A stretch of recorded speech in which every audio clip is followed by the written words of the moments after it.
Han, sino yung lalaki na kasalubong ko kanina? Galing dito sa bahay natin. May pabulong pa siyang sinabi, naka-escort daw siya. Ano yun? Ah, nakigrahe lang yun. Eh, paano gagrahe yun? Eh, wala naman siya sasakyan. Ah, nakisakay na rin siya kanina. Nakakahiya naman kasi kung hindi pa sakayin. Pwede bang tumayo ka saglit? Pwede ikot ka? Bakit naka-insert yung damit mo sa likod? Yung harap naman hindi. Ah, kaya na-insert to kasi nadala sa pagkambyo. Tsaka pati yung buhok mo, oh, magulo. Ah, malakas kasing electric fan. Kaya ganun.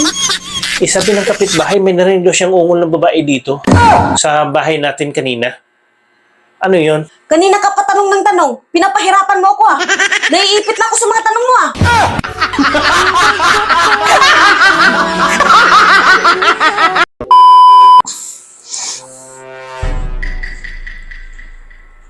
Oh, ano nangyari sa'yo? Kumukulot siyang kuhan eh, para akong masusuka. Bakit? Baka kabag lang yan.